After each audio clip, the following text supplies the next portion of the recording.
Folks, we are just one day away from the exhibition opener against Lewis Clark State. Here's what I'm going to be watching for in Friday's game, as well as an update on priority recruit Isiah Harwell, all coming up on today's Locked On Zags podcast. You are Locked On Zags, your daily podcast on the Gonzaga Bulldogs. Part of the Locked On Podcast Network. Your team every day.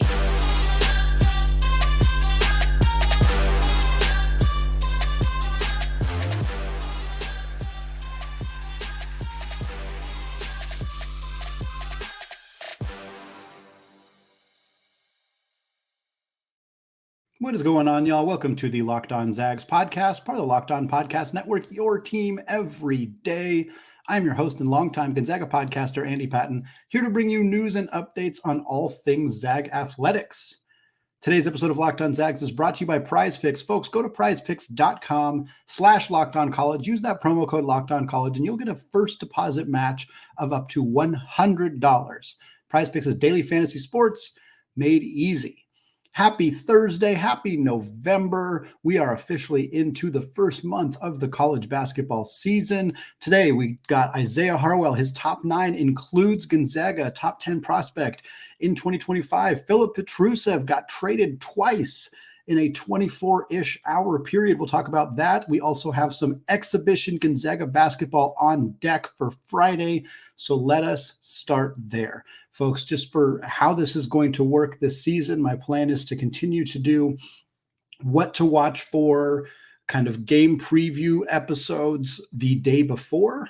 I found in the past doing them the day of just doesn't give them that long of a shelf life. So for this season, look for preview episodes discussing the opposing team, discussing the matchups, and then discussing the kind of what to watch for, keys to victory. Depending on the opponent, we'll kind of switch off doing that. But those will always come out the day before Gonzaga's games, just as a programming note going forward. So for today, since we're not going to do keys to victory, it's an exhibition game against a non-Division I opponent. We're also not going to spend a lot of time breaking down Lewis Clark State again. In future episodes, we'll spend more time talking about Yale and their style and all that stuff. But for this game, I really just want to talk about the individual aspects of the game, when it's on, where it's on, all that, as well as what I specifically am going to be watching for in this game. We'll, of course, recap some of that stuff next week as well. Gonzaga, Lewis Clark State, November 3rd, 6 p.m., McCarthy Athletic Center. Those are the key details. The other main details that most of you are going to be wondering, how the heck do I watch this game? So the game is going to be on SWX or KHQ locally. If you're in the Spokane metro area, you should be able to get KHQ, SWX, and watch the game there. Outside of the region, the game is on ESPN+.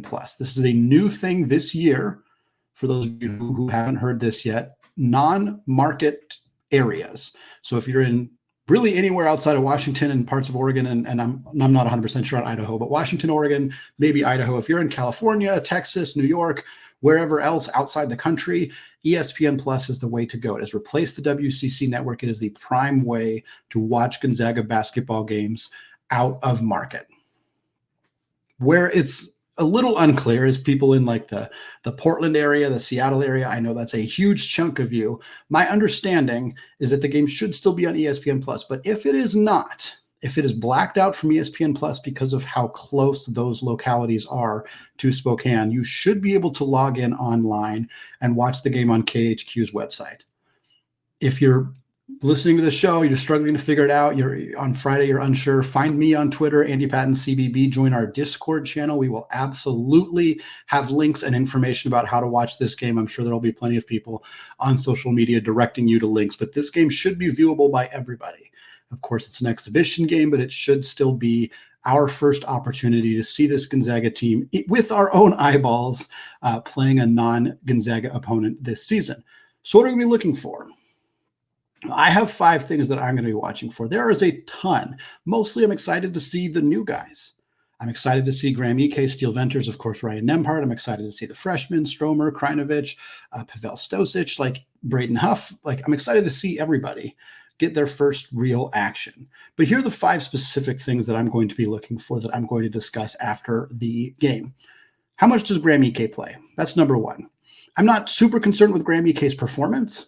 If he looks like very bad, like alarmingly bad, we'll obviously discuss that. But I'm not really worried about that. I'm more curious how much he will play. We've seen secret scrimmage box scores from the Gonzaga Baylor game that indicated Graham Ike played about 20 minutes. I would be surprised if he played more than 20 minutes against Lewis Clark State. If he does, great, and he comes out of it super healthy, awesome. I don't know that there's a need to play him that much. I would rather see more of Braden Huff, more of Ben Gregg, maybe more of Stosic, depending on if he's going to play or not. But Graham Ike getting real minutes in this game is a huge positive. Again, if he misses all of his shots, if he doesn't look particularly comfortable, yeah, maybe we can have a conversation about that. But ultimately, I want to see him play. I want to see him play a small-ish role. Start with the starters, play the normal expected Gonzaga basketball, run their offense with the starting lineup. By the second half, maybe he doesn't play at all. Maybe he plays very little. Maybe you get more opportunities for the younger guys, and also you just get him rest. He's coming off of a significant injury. So him getting rest and healthy and being able to be fully 100% next Friday against Yale is far more important. Having said all that, really hope we do get an opportunity to actually see him on the floor since we haven't done that yet. 4 more keys to get here. Number 2, how are the minutes distributed between Dusty Stromer and Luka Krajnovic? I talked about this during the Luka Krajnovic player preview episode, which went up on Wednesday. I talked about this in the Dusty Stromer preview, which I think went up last Wednesday or Tuesday, perhaps. I'm curious who's going to play more minutes and how those minutes are distributed. I don't think that it's necessarily a hard and fast indication of how the season's going to go, depending on how it goes. If Stromer plays 18 minutes and Luka plays 2, that is probably a pretty good indication of what is going to happen when the season starts. Likewise, if it's flipped. But if they both play a similar amount, I think that kind of gives you an indication that maybe there's still a bit of a battle brewing, as it were, in terms of who's going to kind of carve out the bigger role. I'm also curious where they play. Does Dusty's minutes come primarily when Steele Ventures is on the bench? Do Dusty's minutes come at the 1 or the 2? Or are they at the 3? What about Krajnovic? Does he spend any time at the 1? Are all of the point guard minutes going to Nembhard and Hickman? What does that look like? This is just more of again, performance-wise, I think they'll look good because they're playing a team that they should look good against. But I'm more concerned of what are the roles that are defined for those guys and how do we see them play out in this first game? And that's going to be a lot of the rest of these keys here. Number 3, somewhat similar. It's about Jun Sakyo. With Yo, I am curious about the role. Is he going to play some small ball 4? Is he going to exclusively play the 3? But more than that, I'm also just curious, how does he look? Does he look comfortable in the offense? Does he look like he's getting to his spots in rhythm, knowing where to look to make the pass, knowing who's going to come off what screen, knowing when to go set a backdoor screen? Does he look comfortable in the offense? Does he look comfortable defensively? Because his spread of kind of the options for him this year are staggering. Talent-wise, he could be a really, really good player for Gonzaga. But is he there yet this year? Recent indications, performance at craziness, the box score at the Baylor game indicates he's maybe not there yet. But this is going to be our first real chance to see that. If he comes out and scores 25 points in this game, that's going to tell us something. If he doesn't play at all or plays only a few minutes per game at the end, that's going to tell us something too. How much Jun Sakyo plays, how he looks comfortability-wise within the role that he's given, big part of this game for me. 2 more things as well, again, mostly kind of role discussion. Number 4 is kind of what role Anton Watson plays. Because Drew Timme's gone. Does Anton Watson replace Timme as the back-to-the-basket scorer? Is he primarily out on the wing? Does he play any 3? My instinct there is probably not, but hey, let's look for it. If Gonzaga runs the high-low offense, where is Anton Watson? Does he trade off between being the low man and the high man? Does it depend who's on the floor with him? For example, is Watson playing the low role when Ben Gregg's in the game? And then is Watson playing the high role when Graham Ike's in the game? That makes sense to me based on what I know about those players, but that doesn't mean that's what Mark Few is going to do. And again, 1 game sample doesn't give us a full picture of how that's going to shake out this year.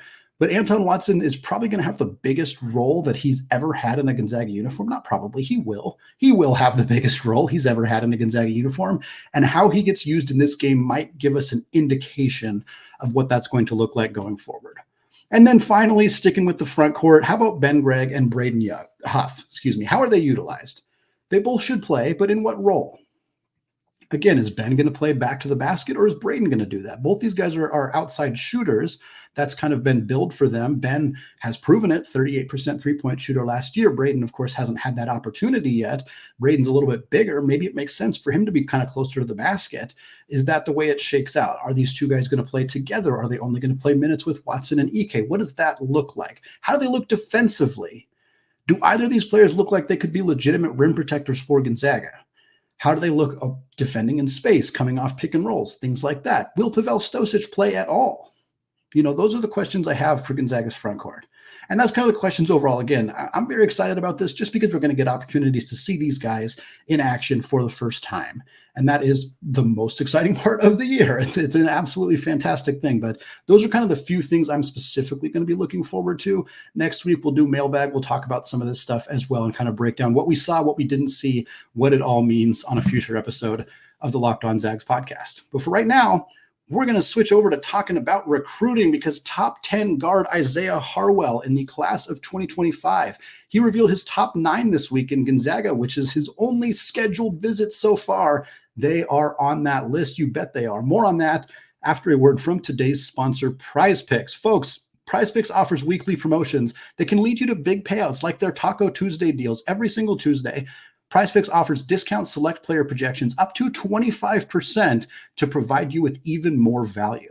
And with the Prize Picks reboot policy, your entries can stay in play even if one of your players gets injured. So for NFL games and college football top 25 matchups, if you have a player who exits the game in the first half and does not return in the second half, that player is rebooted. Folks, this is unprecedented in the daily fantasy space. Prize Picks is the only platform with injury insurance. Beyond that, this app is very, very easy to use. All you do is pick 2 or more players and you choose more or less with that given stat. It is Thursday night football tonight. Deontay Johnson going for the Pittsburgh Steelers. Over-unders at 58.5 receiving yards. Folks, smash the over there. He's against Tennessee, weak secondary. I got Deontay Johnson hitting the over there. You hit that, you bet one more player, and boom, you are getting paid. So go to prizepicks.com/lockedoncollege. Use that promo code lockedoncollege for a first deposit match of up to $100. Again, that's prizepicks.com/lockedoncollege and use promo code lockedoncollege for a first deposit match of up to $100. Prize Picks, it's daily fantasy sports made easy. Folks, want to thank all of you for making Locked On Zags your first listen or your first watch of the day. Shout out to those everyday listeners on YouTube. Shout out to those of you who've joined us on the Discord channel as well. As I'm recording this, we are just under 200 people in that channel. Let's get for more. Let's get for 250 before the Yale game. Let's get to 500 before 2024. Why not? It's free. Click that link. Join us. We're talking Gonzaga hoops all day long. Right now, we're switching over to recruiting, talking Isiah Harwell, 2025 5-star prospect. Harwell on Halloween released his top 9 for his recruiting, the top 9 schools that he is interested in going to, I should say. No surprise, of course, that Gonzaga is on this list as they are the only school that he has scheduled an official visit to. He is going to be in Spokane on February 3rd that weekend to watch Gonzaga take on the St. Mary's Gales. So, of course, Gonzaga cracks the top 9 as he schedules out that visit. There are 7 really good basketball programs on this list. Gonzaga being among them. We also have North Carolina, the only other school he has taken an unofficial visit to. We also have UCLA, Texas, Alabama, Baylor, and Houston. What a tremendous group of top 10, top 15 caliber programs. Then you have Cal, Power 5 program, obviously a future ACC program, not exactly a basketball powerhouse. And then you have Idaho State. Now, Idaho State stands out like a sore thumb, and the reason being that Isiah Harwell's father, Ron Harwell, played at Idaho State in the mid-90s. He averaged 14.5 points per game, tremendous player for them. Harwell himself is from Pocatello, Idaho, so it's nice to see him include Idaho State in this conversation. He's not going to go there. I don't think that there's really any kind of belief that he is necessarily, but including them on this list, genuinely giving them some consideration is always good to do for those programs. It helps them with some exposure to an extent. And also, of course, honoring his dad, honoring the legacy, honoring his home state, his home kind of area from him being from Idaho. But This is going to come down to those other 7 schools. No disrespect to Cal. It's probably going to come down to those other 7. Feels like Gonzaga and North Carolina are in the front right now. Again, Harwell has taken an unofficial to Gonzaga. He has taken an unofficial to North Carolina. He has scheduled that official visit to Gonzaga as well. So this is really kind of the direction it feels like we're going, but we're very early in this process. Harwell is a 5-star prospect. Like we said, he's from Idaho. He transferred to play at Wasatch Academy in Utah. That is the same high school as Nolan Hickman. So certainly the relationship there is something that should help Gonzaga in this recruiting process. 6'6", 200-pound guard. He's the number 7 ranked player in the class of 2025 at 24/7 Sports. On3 has him listed a little differently. They have him at 6'5", 190. Semantics. They also have him number 8 in the class at On3. So again, 2 reputable recruiting services, 24/7 Sports and On3, both list him as a top 10 prospect in that 2025 class. Some scouting services have given us some reports on him. He likes to play at pace. He's definitely a shooting guard, but it does sound like the scouting report indicates really strong ball handling skills and good decision making. So I wonder, Mark Few loves his point guard, combo guard hybrids. You know, Jalen Suggs was capable of playing both. Andrew Nembhard was capable of playing both. Nolan Hickman has played both. Like, that is a role that Mark Few really values, and it feels like Harwell's the kind of guy who probably comes in as a combo guard. Certainly depends if, Zoom Diallo commits or what the point guard situation looks like, but Harwell looks like a guy who could probably play both those roles and would be a jumbo-sized point guard, which is very valuable in the modern college basketball. He's a good defensive player. He's got a lot of good instincts. Like, the scouting reports are overwhelmingly positive on Isiah Harwell. There's the opportunity for him to potentially reclassify to 2024. It's been discussed reportedly. I didn't get the impression reading his quotes about that it was like something he was super keen to do, just kind of something he was asked about. And he was like, yeah, we might look into it. So I wouldn't be shocked. A lot of players reclassify. Top 10 players frequently reclassify, but I also wouldn't be surprised either if he stays in that class of 2025 as well.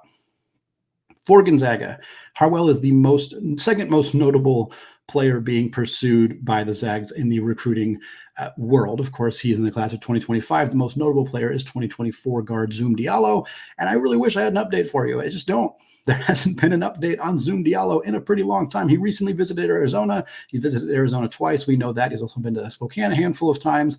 My kind of read on the situation is that Gonzaga, Arizona are really the strong teams in the mix. It sounds like Alabama remains in that mix as well. Florida State has been in consideration. Washington has been in consideration. USC has been in consideration. I suspect that this is probably a 2 to 3 man race between Gonzaga, Arizona, and perhaps Alabama. I think UW is probably out. I think USC is probably out after adding Trent Perry. I've never gotten a strong sense about the Florida State connection there necessarily, but we'll know when we know. A respected recruiting analyst said recently, Zoom might commit tomorrow and we might never hear, or it might be months. Like, he's playing it really close to the chest. Obviously would be an incredible point guard to add to Gonzaga's 2024 class. 6'4", phenomenal floor vision, plays with pace, et cetera, et cetera. Really, really talented young man. And then Gonzaga also, Nick Kamenia in the 2025 class. Were they to land Harwell and Kamenia, would be a really solid 2025 recruiting class. Kamenia is a 4-star forward.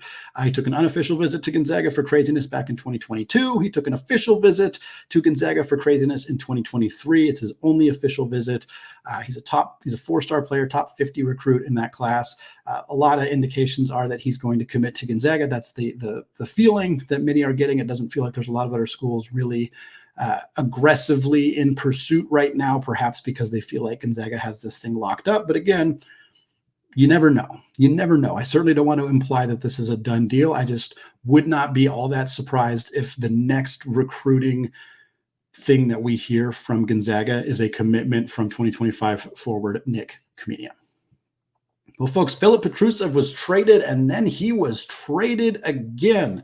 Meanwhile, Drew Timme and Malachi Smith are both on G League rosters, and Rasir Bolton is the player of the month overseas with his new squad. We're going to talk about all of that after a word from today's sponsor, FanDuel. Score early and often this NFL season with FanDuel, America's #1 sportsbook.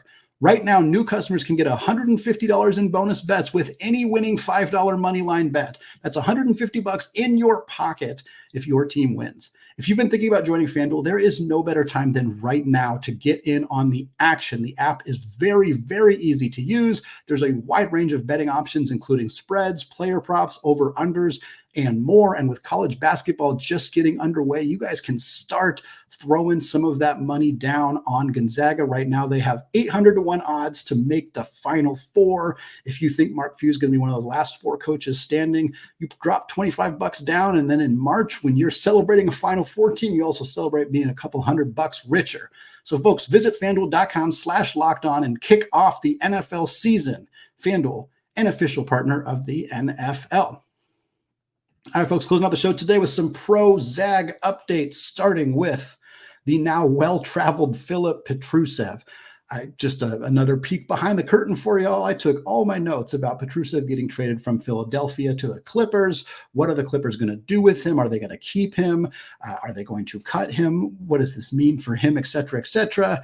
Right before we hit the record button, the Clippers made that much easier for me because they flipped him yet again. He has now been sent to the Sacramento Kings. We're reacting to this very shortly after that news was made live. So we'll start with what initially happened.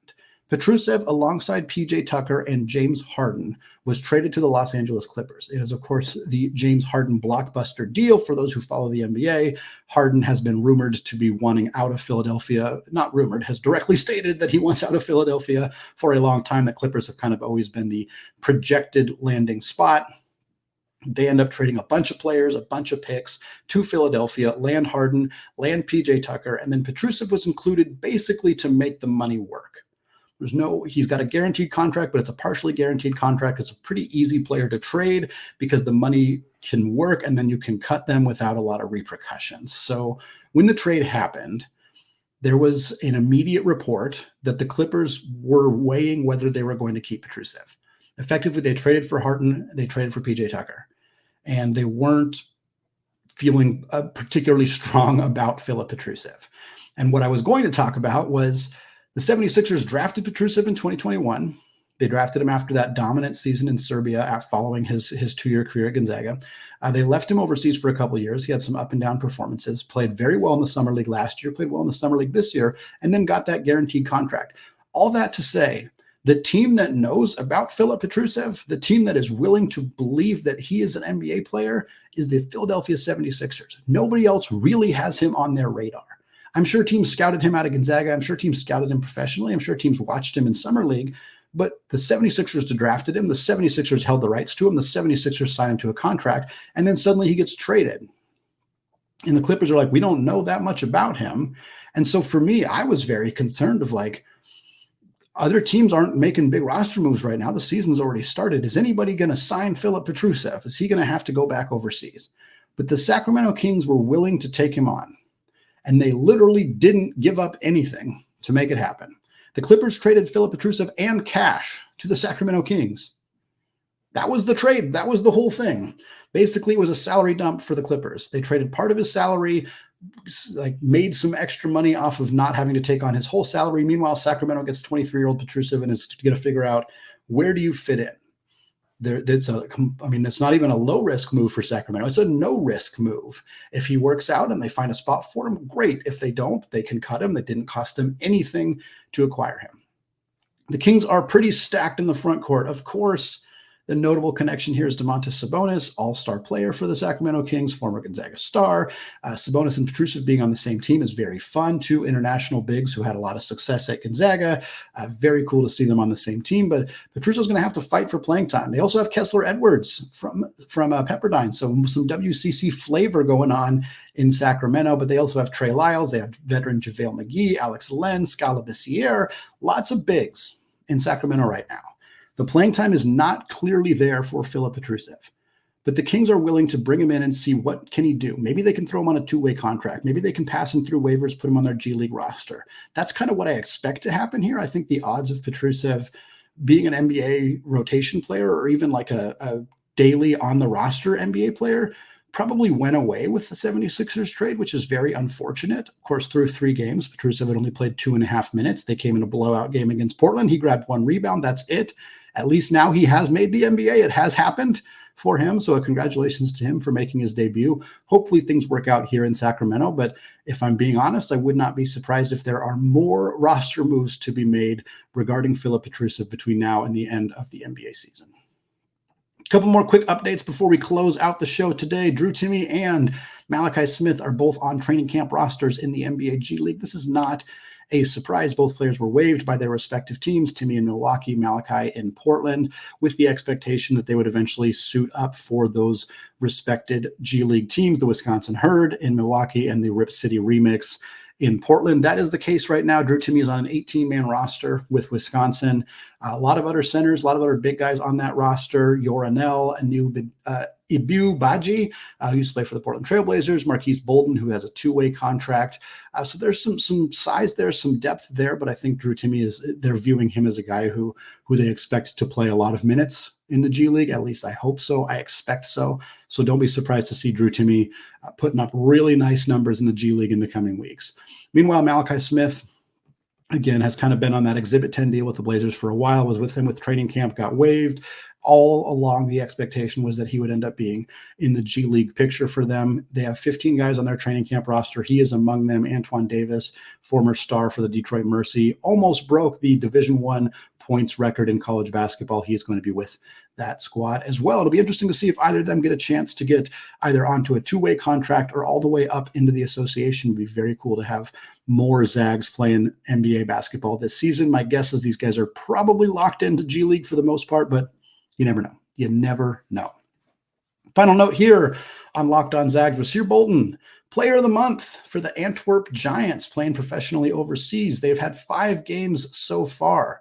They are 4-1 in those games. And Rasir Bolton, big old reason why. 17.8 points per game for Rasir, 2.8 assists, 1.5 boards, shooting 55% from the field, shooting 36.5% from deep, shooting 94% from the free throw line. Of course, very small sample size here in 5 games, but continues a tradition. Gonzaga guards doing well overseas. It happens. Nigel Williams-Goss has been one of the best point guards not in the NBA for a long time. So has Kevin Pangos. Gino Crandall won back-to-back MVP awards in the British Basketball League before going over to Germany. Admon Gilder, tons of success overseas. Now he's playing in Las Vegas with the G League Ignite. Aaron Cook had success. Eric McClellan just retired after a very lengthy and very successful professional basketball playing career. Silas Melson had success. Like if a Gonzaga guard leaves this program and doesn't go to the NBA, I'm telling you right now, they're probably cooking somewhere in Europe. Hopefully, and now that we're into the season, I'm not sure if we'll be able to get to it, but I love doing recaps of those players. How's Kyle Wiltshire doing in China? How is Jeremy Jones and Jonathan Williams doing? They're on the same team in Japan as of last season. Nigel Williams-Goss, Pangos, the updates on those guys as well. Josh Perkins, like updating on how former Zags are doing is something that I really like. It's something that I know a lot of you really like too. So we're going to try to continue to do that as much as possible. I wanted to give a shout out here to Rasir Bolton for having a tremendous start to his professional basketball playing career overseas. That's going to wrap us up for today here on the Locked On Zags podcast. Thank you so much for making the show your first listen or your first watch of the day. Also want to shout out those everyday listeners. Go hit that like button on YouTube. Let me know you were here. Drop a comment. And of course, hit that subscribe button. Join us on Discord. Link is in the show notes. Definitely a great place to be as we get into the Gonzaga basketball season. Once again, thank you so much for listening. And until next time, as always, go Zags.